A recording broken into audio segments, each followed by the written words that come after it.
pembongkaran Hibis itu ranahnya LH. Harusnya kan disegel lalu kemudian diteliti dulu pelanggarannya baru kemudian dibongkar. Ini kan main hajar aja Dedi ini. 3-4 bulan ini ya, sejak Februari memang banyak membuat kebijakan yang kontroversial ya, mulai dari soal mengirim anak-anak ke barak, lalu juga vasektomi meskipun kemudian dibantah gitu ya. Dan juga ada soal anggaran gitu ya, yang ternyata kalau kita dapat ceritanya juga ternyata banyak diprotes oleh orang-orang DPRD ya, Wan ya.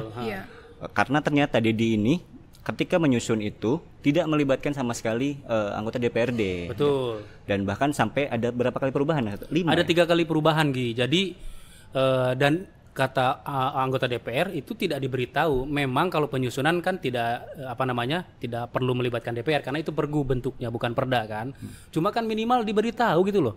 Apa yang dipotong, apa yang kemudian dicoret dan lain-lain. Nah ini enggak, diberitahu di ujung, katanya itu setelah ditandatangani. Nah ini yang diprotes lah oleh anggota DPRD gitu. Dan ternyata salah satunya juga ada yang soal ini ya, pondok pesantren itu ya, yang Betul, di Tasikmalaya. Gimana ceritanya, Wan? Dan ya banyak sekali pondok pesantren dan ada lebih dari 300 pondok pesantren yang semula itu dapat dana hibah harusnya rentangnya mulai dari ratusan juta sampai miliaran itu dicoret sama Dedi gitu.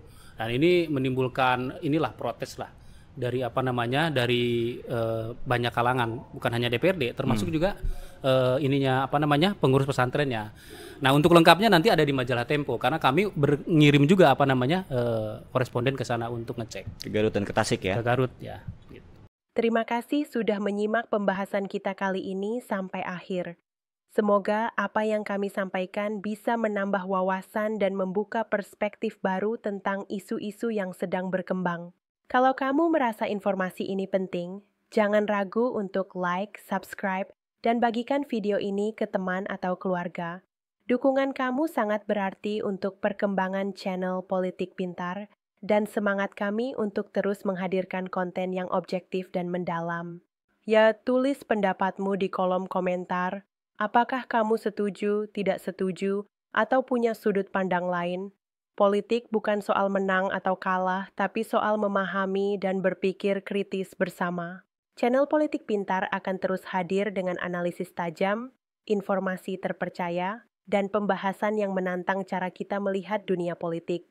Sampai jumpa di video berikutnya dan ingat, berpikir kritis adalah langkah pertama menuju perubahan. Sampai ketemu dan salam cerdas.